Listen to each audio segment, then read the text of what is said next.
Sepanjang tahun 2025 terdapat sederet kasus pembunuhan di sejumlah daerah di Indonesia. Dari deretan kasus pembunuhan tersebut, ada 10 kasus pembunuhan paling heboh. Kasus-kasus pembunuhan tragis itu menjadi sorotan dan menyedot perhatian publik.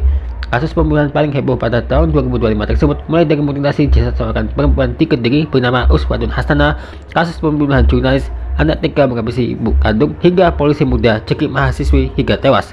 Berikut rangkuman kasus-kasus pembunuhan tragis sepanjang tahun 2025 dikutip dari artikel bangkapost.com. Dari bangkapost.com, berbagai sumber pemberitaan grup Tribun Network.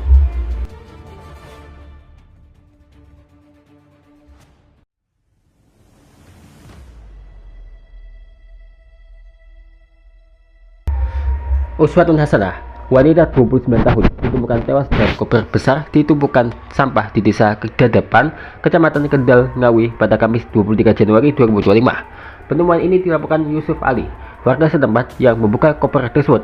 Mayat tersebut tanpa kepala dan 2 kaki. Melansir Tribun Jatim, pembunuhan bermula saat terjadi cekcok antara korban dan seorang pria bernama Rohmat Tri Hartanto atau Anto, 33 tahun. Uswatun Hasanah dan Anto memiliki hubungan asmara terlarang selama 3 tahun. Meskipun Anto sudah menikah dan memiliki istri sah serta 2 anak. Peristiwa pembunuhan ini terjadi di sebuah hotel di Kediri, Jawa Timur pada Minggu 19 Januari. Jasad korban dimutilasi oleh pelaku lalu dibuang dengan bantuan kerabat pelaku untuk menghilangkan jejak. Pelaku bahkan sempat menjual mobil milik korban setelah melakukan aksinya. Peristiwa bermula ketika korban dan pelaku check-in di sebuah hotel kota Kediri pada Minggu 19 Januari malam. Keduanya cekcok di kamar hotel. Pelaku mencekik korban hingga tewas. Setelah meninggal dunia, pelaku merasa kebingungan dan mulai berpikir untuk membuang dari mayat yang sudah dibunuh. Pelaku kemudian mencari koper, plastik, lakban, dan pisau di luar hotel. Kemudian pada 20 Januari 2025 dini hari, pelaku memutilasi jasad korban menjadi beberapa bagian. Motif utama pembunuhan dan mutilasi Uswatun Hasanah adalah sakit hati dan cemburu yang dialami oleh pelaku, Rohmat Tri Hartanto alias Anto.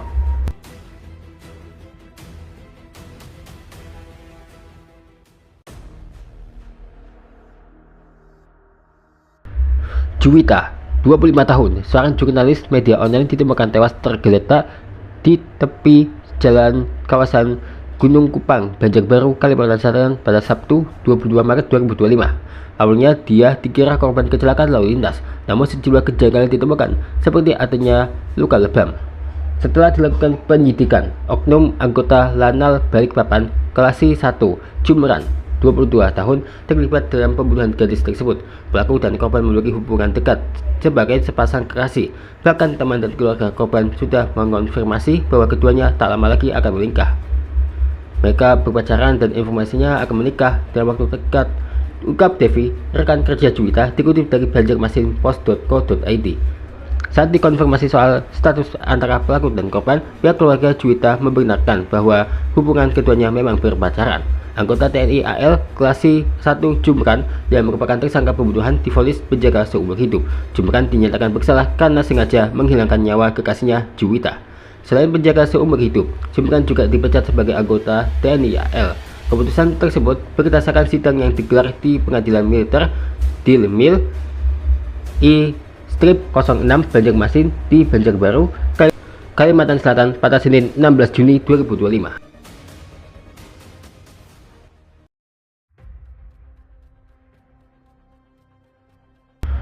Anggota Paminal Bitpropam Polda NTB Brigadir Muhammad Nur Hadi yang ditemukan tidak bernyawa di dasar kolam renang salah satu via di Gili Trawangan pada Rabu 16 April 2025. Polisi mengungkap kronologi penemuan jasad Brigadir Nur Hadi. Awalnya, Brigadir Nur Hadi bersantai di area hotel dan kemudian berenang di sendirian. Brigadir Nur Hadi pergi ke hotel tersebut menemani atasannya, Kompol I Mati Yogi Purusa, pejabat sementara atau PS Kasubdit Paminal Bid Propam Polda NTB, ada satu lagi perwira Polda NTB yang ikut saat itu, yaitu Ibda Aris Chandra. Tak lama atasannya Kompol Yogi menemukan Brigadir Nur Hadi berada di dasar kolam. Kepanikan terjadi dan Ibda Aris segera memanggil pihak hotel untuk meminta pertolongan. Tim medis dari klinik Warna di Gili Trawangan datang dan melakukan berbagai upaya penyelamatan, termasuk resusitasi jantung paru, pemasangan infus, pemberian epinefrin, serta penggunaan alat kejut jantung. Namun seluruh upaya tersebut tidak berhasil. Brigadir Nur Hadi dinyatakan meninggal dunia setelah hasil EKG menunjukkan tidak adanya detak jantung. Jenazah kemudian dievakuasi ke Rumah Sakit Bayangkara untuk pemeriksaan lebih lanjut. Belakangan terungkap bahwa Brigadir Nur Hadi sengaja dibunuh oleh atasannya. Motif utama pembunuhan Brigadir Nur Hadi karena cemburu dan rasa tersinggung akibat korban menggoda atau merayu teman wanita Kompol Yogi. Kompol I Made Yogi Putusan Utama alias IMYPU dan Ibda Aris Chandra alias AC dipecat dengan tidak hormat. Dalam sidang Komisi Kode Etik Profesi di ruang sidang bidang Propam Polda NTB Selasa 27 Mei. Keduanya terbukti melanggar pasal 11 ayat 2 huruf B dan pasal 13 huruf E dan F Peraturan Kepolisian Nomor 7 Tahun 2022 tentang Kode Etik Profesi Polri.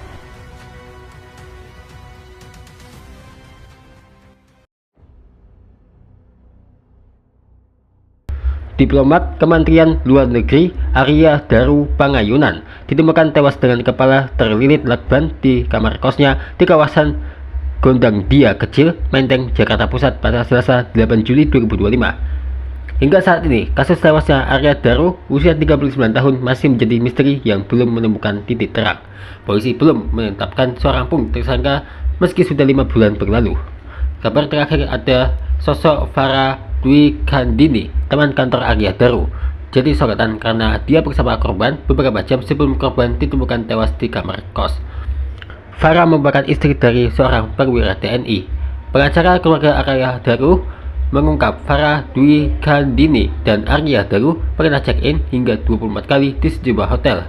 Nikolai Aprilindo mengaku informasi itu terkuak dalam audiensi bersama penyidik Polda Metro Jaya. Sejumlah saksi yang dihadirkan seperti resepsionis hingga perwakilan dari platform sewa hotel memberikan keterangan bahwa Arya Daru dan Farah atau keduanya pernah memesan hotel 24 kali. Dari keterangan saksi juga mengiyakan Arya dan Farah sama-sama berada di hotel wilayah Jakarta yang dibookingnya. Nikolai menyebut belum ada bukti kuat keduanya melakukan perbuatan asusila. Kecurigaan terhadap hubungan Arya Daru dan Farah terungkap saat keduanya kebergok bersama di Mall Grand Indonesia. Farah disebut menemani Arya Daru berbelanja bersama seorang lainnya bernama Dion. Ketiganya berada di mall tersebut pada Senin 7 Juli, sehari sebelum Arya Daru ditemukan meninggal dunia. Tak hanya itu, Farah dan Arya Daru juga sempat makan siang bersama di suatu tempat sebelum berangkat ke GI.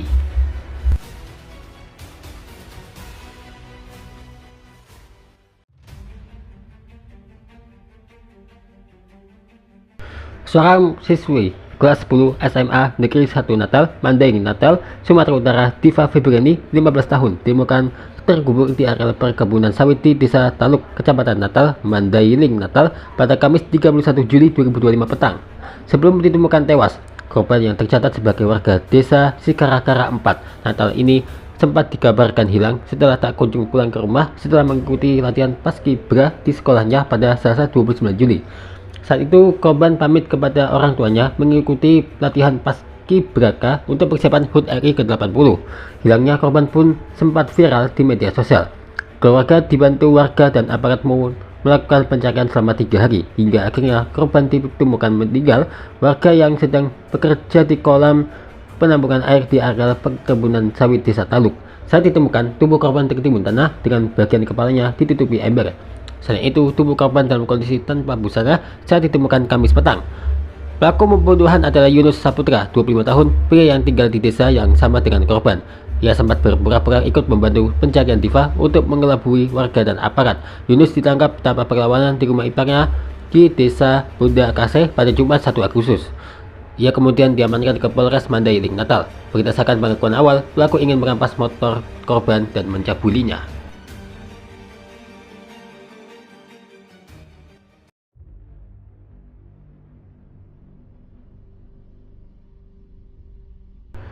Direktur salah satu media online di kota Pangkal Pinang, Provinsi Kepulauan Bangka Belitung, Aditya Warman, 43 tahun, ditemukan tewas di dalam sumur pondok kebunnya di daerah Dialova, Kelurahan Air Kelapa 7, Kota Pangkal Pinang pada Jumat 8 Agustus 2025 siang.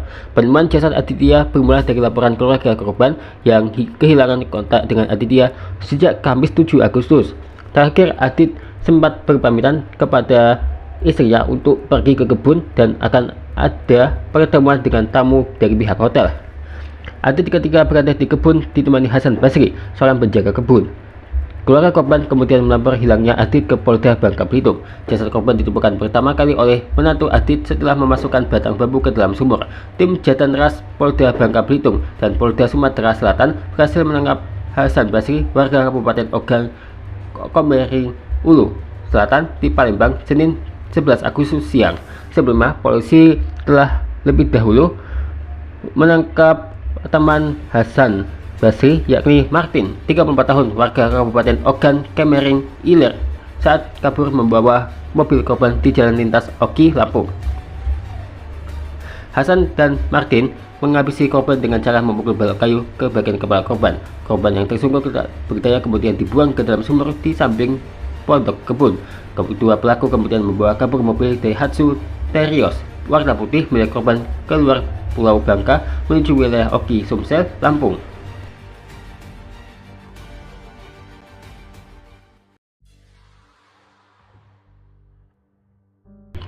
Muhammad Ilham Pradipta, pria 37 tahun, Kepala Cabang Bank BUMN di Jakarta Pusat, ditemukan tewas di persawahan Kampung Karangsambung, Desa Negasari, Kecamatan Serang Baru, Kabupaten Bekasi pada Kamis 21 Agustus 2025 pukul 5.30 WIB. Kapolsek Serang Baru AKP Hotma Sitompul menyebut kondisi korban mengenaskan, yakni tangan dan kaki terikat, mata dililit lakban, serta tubuh penuh luka lebam. Warga yang menemukan jasad segera melapor ke aparat desa dan kepolisian setempat. Polisi bergerak cepat dan berhasil menangkap 4 pelaku. Mereka adalah AT, RS, RAH, dan RW. AT, RS, dan RAH ditangkap di kawasan Johar Baru, Jakarta Pusat.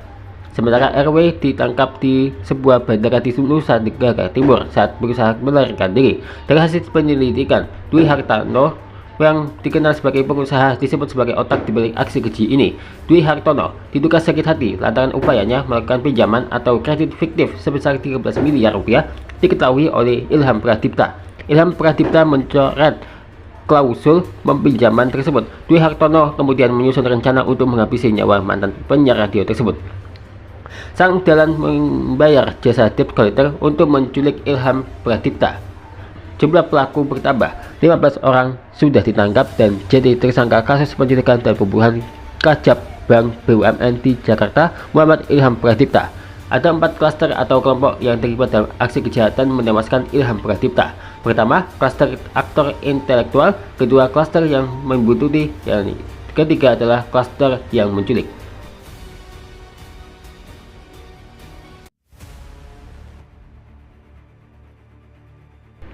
Remaja putri di Bengkulu berinisial NR 18 tahun tega membunuh ibu kandungnya sendiri YT 49 tahun. NR membunuh ibu kandungnya dengan menggunakan ulekan cobek. Ia kemudian melakukan penusukan terhadap korban menggunakan pisau dapur. Akibat peristiwa ini, YT meninggal dunia di lokasi kejadian.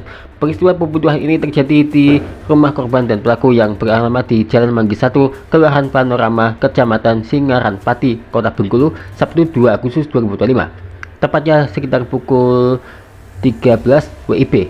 Korban yang sedang melaksanakan sholat duhur di rumah. Anaknya kemudian melakukan pemukulan menggunakan batu ulekan cobek. Setelah korban tersungkur, terduga pelaku kemudian menusuk korban menggunakan pisau dapur. Korban diduga tewas di tempat.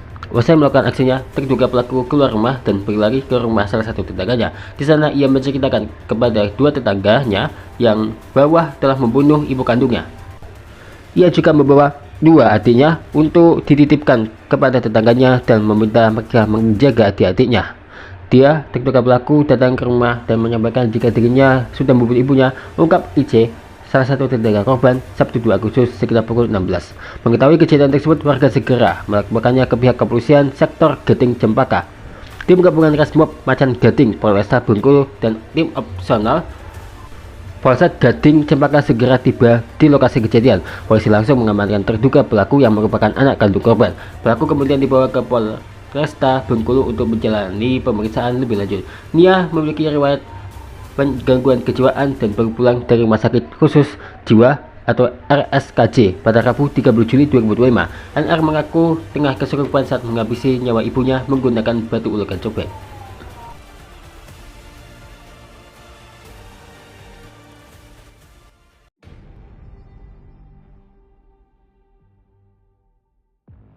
Insiden pembunuhan yang terjadi di sebuah rumah di Jalan Dwi Kora, Kelurahan Tanjung Rejo, Kecamatan Medan Sunggal, Kota Medan, Sumatera Utara berakhir tragis.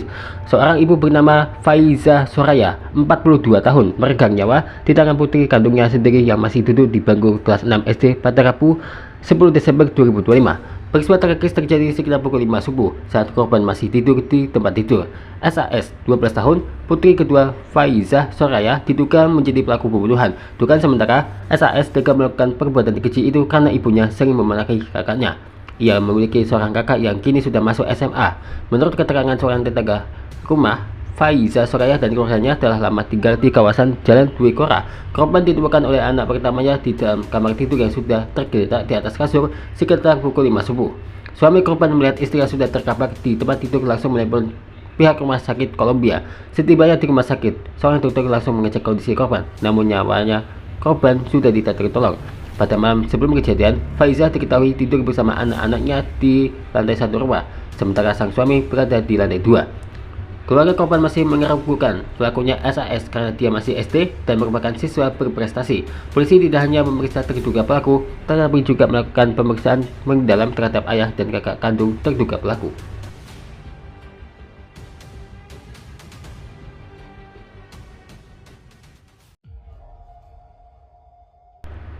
Polisi muda di Banjarmasin, Kalimantan Selatan, Bribda Saili, 20 tahun, membunuh mahasiswi Universitas Lambung Mangkurat, Zahra Dilla, 20 tahun. Motif pembunuhan ini diduga karena cinta segitiga. Bribda Saili, pria 20 tahun, telah memiliki calon istri, namun kemudian menjalin hubungan dengan Zahra. Takut calon istri tahu, polisi muda ini memilih untuk menghilangkan nyawa mahasiswi ULM tersebut dengan cara membunuhnya. Zahra Dilla ditemukan tewas tak bernyawa dengan kondisi menggenaskan di dalam selokan kawasan Simpang 4 Sungai Andai, Banjarmasin, Rabu 24 Desember pagi. Tragedi ini pertama kali terungkap secara tidak sengaja oleh petugas kebersihan Dinas PUPR Kota Banjarmasin. Pagi itu suasana kerja yang tenang mendadak berubah menjadi mencekam saat petugas hendak mengambil air untuk mengasah alat kerja mereka. Rahmat, salah satu saksi di lokasi, menceritakan kengerian saat dirinya membuka tutup drainase tersebut. Pas masuk ke situ, kami itu mau mengasah arit, mengambil banyu di selokan. Jadi kami buka tutup, ada kaki manusia. Lalu kata kawan-kawan, tunggu polisi dulu, ujar Rahmat dengan nada gemetar. Sadar ada yang tidak beres, ia langsung melaporkan temuannya ke warga dan pihak berwajib. Kurang dari 24 jam sejak jasad ditemukan, tim Polresta Banjarmasin berhasil mengamankan terduga pelaku adalah polisi muda di Banjarmasin, Kalimantan Selatan, Bribda Saili. Polisi menyebut motif pembunuhan mahasiswi ULM yakni pelaku panik karena takut perbuatannya terungkap.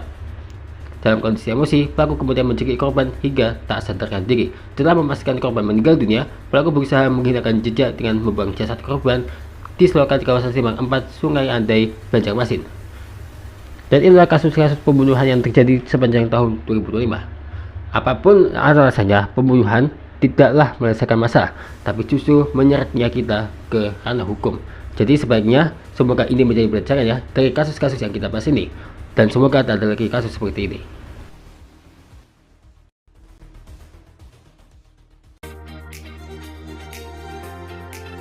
Terima kasih ya telah menonton.